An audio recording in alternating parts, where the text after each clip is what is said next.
Hi, Wendy. How are you doing? I'm great, thank you. Yeah, I'm so happy to be here with you talking about female leadership.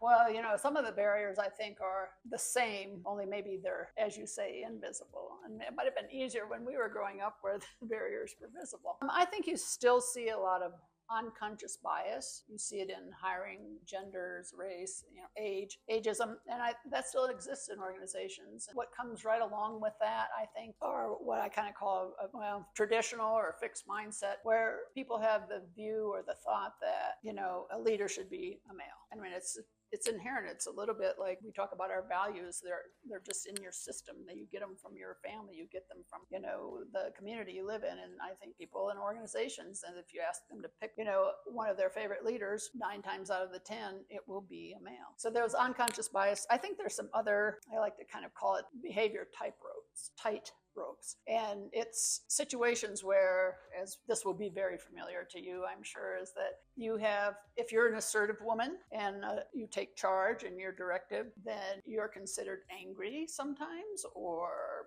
not kind or mean maybe. And then on the other hand, on the flip side of that behavior is that if you're not assertive and you aren't able to give direction or provide clarity, etc., you may be considered not leadership material because you're not assertive enough. So it's a tightrope, I think, and that's still very much in the environment. People may not verbalize it as much, but I think it's still around. So those are some that I see. I think the other one, and this may be, well, I don't know that it necessarily has anything to do with remote work, but it does have to do with availability. So in lots of ways, there's more work-life balance than we've probably in the United States ever had before. But there's also a catch with that, because a female, because they are still primary caregivers, are maybe considered not as available to do work and not as serious about a career because they have children and a home and husband perhaps even to take care of. And so I think those things still exist. And if I think about it, they probably all go back to kind of an unconscious bias too. So they're still there.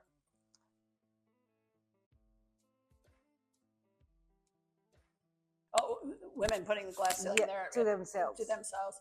I'm sure there's some of that. And I think some of it might even be because, let's go back to what I was talking about with availability. If a person's thinking, well, she has 2 children, they're in kindergarten and first grade, and she has all this to take care of, quite frankly, the woman may feel overwhelmed. I mean, and then you're trying to have a career too. So we might put those in our way, but once again, probably unconscious. Don't mean to, but wondering, like, why did I get looked over for that job? I had done everything and prepared myself. Feel like I have the skills to do it. I can probably do it better than my boss, but yet, just maybe a little afraid. I don't know. Confidence is a big factor too, I think.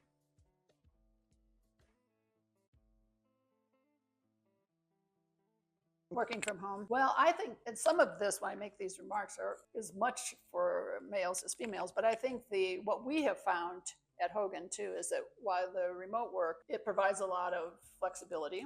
And so I think that's the good part of it. Let's go back to women as caretaker of the home, caretaker of children, having a career. Well, if she do all of that on a flexible schedule and she doesn't have to be on the phone 8 to 5 when maybe she has to take care of the children some, but she's going to work from 8 until 12 and she gets the job done. So I think that, where people aren't seeing it, because if you're all in the workplace, either you're there or you're not. If you're working from home and you're getting your work done, quite frankly, I say, who cares? We have a big talk a whole year where we spent on being productive as opposed to just doing activity. And I think individuals have different times of the day that they're more productive than others. So I think with the hybrid, you have that. The other thing that I think is an unexpected consequence is there are more opportunities. So now I don't have to live in Tulsa, Oklahoma to work for Hogan Assessments. I don't have to live in Mexico City maybe, right? Because there's talent. And then for the workplace too, for us in hiring people, we've been able to hire better talent, I think, because we didn't have to have them live in the city in which we have our corporate headquarters. So the good part of that, I think, is, the 2 really nice advantages are having that flexibility and then also having more opportunities maybe with other companies because you don't have your whole family up and move somewhere. So those are a couple things. This one I think is really interesting because this is where I struggle a little bit with remote work. You make your career a lot about being visible. People see what you do, you make presentations, you're there, you're in the workplace, ideas come together. So with the hybrid model, you're there sometimes. What if you're not there the right times? Or what if you're not there when the people who are influencing your career are there? So but that's, once again, that's a category that's true for males and females. Even though we've been doing hybrid work models for quite a while now, it's still relatively new in terms of what I think the impact will be to people's careers. So the networking opportunities are probably trickier. Well, in general, I think there are a couple things that come to mind when I think about that. I know this morning I was saying, well, we don't necessarily differentiate with generations. We've got work to do, and here's the work, right? That's still true. Yeah. But I think younger women have some opportunities that maybe weren't available to us in the sense of there is social media. There's a lot more technology that makes the interactions and being in touch and being able to maybe have a span of control that might not have been available. They also, they will use that, I think, in terms of maybe promotion, but self-promotion and stuff. But younger women also, I think, are more global. I think the world is more global. But I would say if I took myself back, if I could remember that far to a young 20-year-old, I probably wouldn't have thought much about what's going on in Europe or even Mexico. I think it's in today's world, because everything is quite global. Communication is global. Technology has made us global. The communication I can talk to somebody in Europe as soon as I get done talking to you and pick up the phone. So anyway, I think those are some things that they will probably have advantages. And I don't know, you said kind of use their power, but I think use things that are available in the workplace that maybe weren't in an earlier day and time. The other thing is that this is true once again for both male and female. So I'm ruining this interview, aren't I? No, you're doing great. Is that they have a much more easily take well-being into account, take life-work balance into account. They're not shy about saying, these are some of the things I need. I think older generations say, it doesn't matter what you need. The workplace needs this, go do it, and get it done at all costs. And we don't have that with younger generations as much. I can appreciate it when they're articulate and say, I'm sorry, but I've got to leave every day at 4 o'clock and I'll be here tomorrow morning at 6 a.m. or I'll work until 10 tonight and go take care of whatever it is, that they need. I can appreciate that. I'm probably not one that would do it, but they advocate for their lifestyle, and I think well-being and physical well-being as well as mental health. And there's nothing at all wrong with that. It's a changed world. When I grew up and you came to, I'm aging myself, and you came to work and they'd say, leave your emotions at the door, and you just go work and I didn't think anything of that. Now, if I look at some of the way younger people would like to have the workplace, their view is a lot healthier, I think. Because if you're not taking care of some of those aspects, you've got absenteeism, you may have turnover, you have some of those things, and they're taking care of the whole person. Yes, I was thinking also about some even sports. Yeah. I remember, even in my age, what soccer was for boys, and there wasn't. Well, no girls at all. Now there's international teams of women's soccer. No, so that's kind of. I love to see that. Yes. I love to see them traveling by themselves. I love to see them working and having their own lives. Right. Well, at least in Latin countries, I'm not talking about Europe or the U.S. because it's different. But in here, it was not. You couldn't even imagine to live by yourself as a single woman, young woman. That was no way. It was just not very nice. For whatever reasons. So very specific reasons or very different people, let's say, in terms of socially talking about. Right. Yeah, but it's so different. So it seems to me like it's a very nice time for women to strive to do whatever they want, to realize themselves as human beings, as not just as, well, of course, mothers is beautiful. I'm not saying it's not, but they can do a lot more things than they used to before, Yeah, I think there's just a lot more opportunities and advantages, and I love the way it's going. How is that? Yes, they're flourishing, and right? we can pat ourselves on the back and say we helped get it there, right? Of course. Well, I think I do see it in different individuals. I don't know if I can speak and say across all stratospheres, all male, but I think you see males in the workplace that you work with are more educated, more open. I see them openly talking about, I think it would be really good if this person was put in this position and it's a female, and they're not saying it because she's a female, they're saying because she's so skilled and talented. And I hear those conversations, so I'd have to think that they're going on other places. You still have some, like I talked about, the unconscious biases, etc. But I think you see more active advocacy of women in different roles because education, people are more open about it. I was doing some reading, and they were talking about some mentorships, and this one I love. It's a reverse mentorship where they take a younger woman and pair them with an older man, but not for the younger woman to learn what the older man can teach her about really leadership, but what she can teach him about what she needs and the goals she has and the way she's seeing the world. And I love that. I was like going, so I think you see things like that going on. For families that are both working, certainly, the husband and the wife, and they're sharing their home and they're talking about work every day. It has raised the consciousness level, I think, of the male in general to say, wow, I get it. I'm fulfilled by my work. I want my wife to be able to be fulfilled by it too. So that, and I think just the education, you'll hear more actually men coming to the defense of a woman that's, for a position sometimes and advocate for her. So yes, I hope so. Yes. and holding each other accountable. I've been in meetings even at Hogan, because these things will go on there too, and where someone will say something about someone, and I've seen a male get on that male say, well, what are you talking about? I mean, you wouldn't say that if she were a man. Yeah. Well, okay, that's good. Of course, and I also see some partners or husbands that are you can see in a park a male with a baby, and not a woman, and they take care of the baby, so they take care of kitchen, or they take care of a lot of things that there was no way to see them before. It was just like a shift of paradigm, I guess. No. Yes. So and I know lots of younger women who are they're the bread earners, and then the husband stays home and takes care of the house and then children, and it works, and I love it.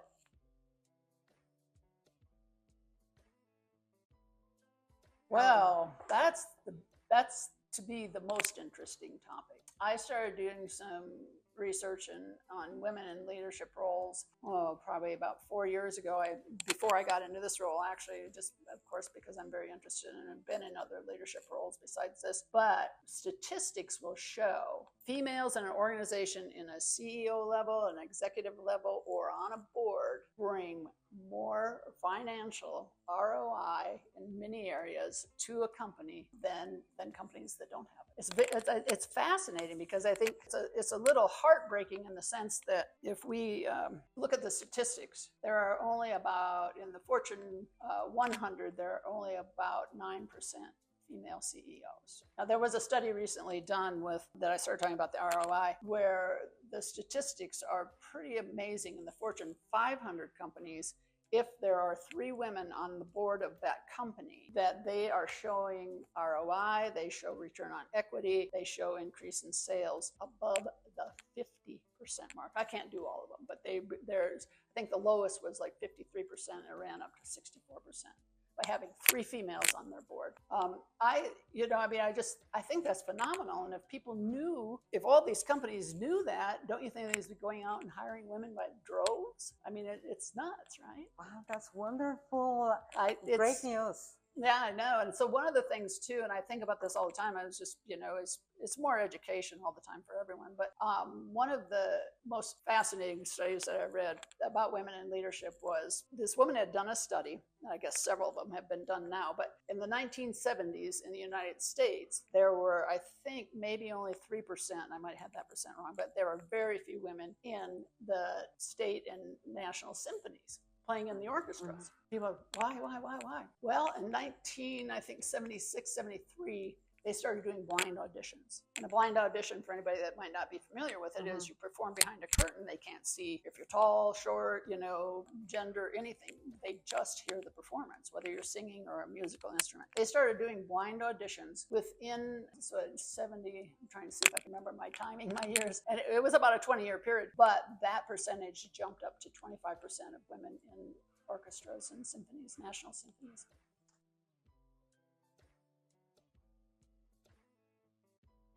Yeah, no, I don't know that, of course, there's been all kinds of efforts in STEM for math, science, engineering for women. And I think they see more influx there. No, I have to say I don't know on that. Like career patterns. You can guess at the ones that are fewer women, which means engineering. But like computer science, I think is actually pretty even. It's probably not 50-50, but maybe 40-60, 40 female, 60. But so that you see improvements or gains, shall I say, there, which is nice to see. Oh, that's awesome. Yeah. Thank you for sharing those numbers, because it gives us a lot of excitement and yeah. And one other one too, and I'm gonna be off on the year, but there were about half of the workforce, 46% of the workforce, Department of Labor statistics, were women, and only 15% of those women were in any kind of CEO or executive role, which probably isn't so bad, 15, but it's not right. It should be 50-50. But you like to see at least half of that 47% if they're working, right?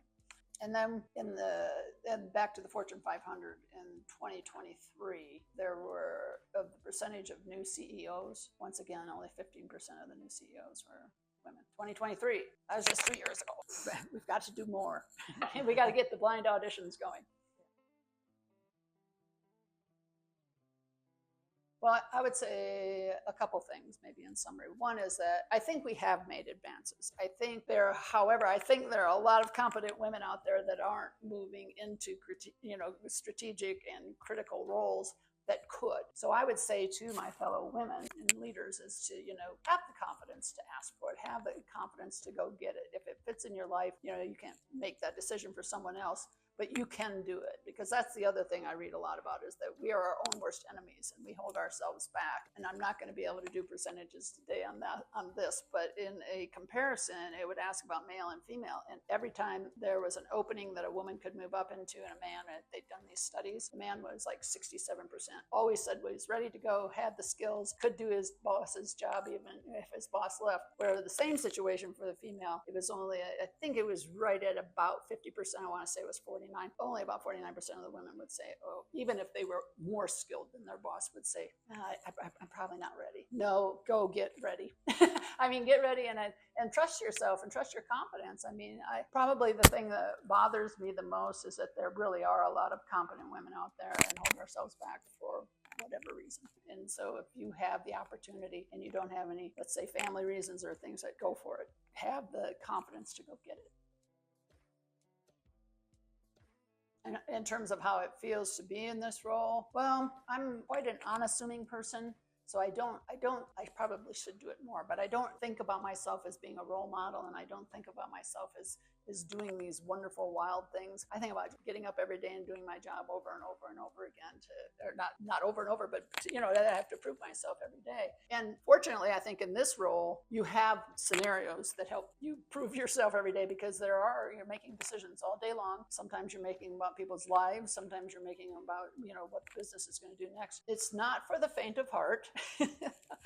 But when you have a breakthrough and when you see, I get overwhelmed sometimes. I'm thinking, oh my God, I'm in charge of this company and it's this and this and this. And what if I make a mistake? And then I kind of have a talk to myself and say, it's okay to make a mistake. What you have to do is make sure you try to correct it if it's a damaging mistake, etc. So I don't know how I feel about it. Sometimes I feel really stressed, and other times I enjoy it. So I don't know if that answers your question or Sure, not. Of course. I think it's very important for people to know what a woman like you live in a daily basis. I mean, because it's most of the times it's like kind of we show a face to the world that is for an instant. Yeah. I'm not saying it's fake. I'm just saying it's just an instant, no, which is different. And but if we share that with some other females, I think it'll be very useful for them to know that we're still humans. Yes. And the other thing, the other thing I would say now, because I've been at this about 2 years, the first 6 months, you could have put me in the crazy house every day because I'm very conscientious. And so if things weren't done or things are not, this is my responsibility. And it is, because you feel like you have this whole, we have 150 people. I can't imagine what it is to run an operation that has 150,000 people. I mean, I'm sure the structure is all different, but it gets easier. And so that's the message, is that even if it seems really scary at first, you'll get the cadence, you'll get it. And it's just by getting up every day and doing the best you can, I think. That's all I can do. That's beautiful. That's a beautiful advice for our audience. Thank you so much for sharing welcome. yourself with us. Thank you. Thank you. Thanks for having me.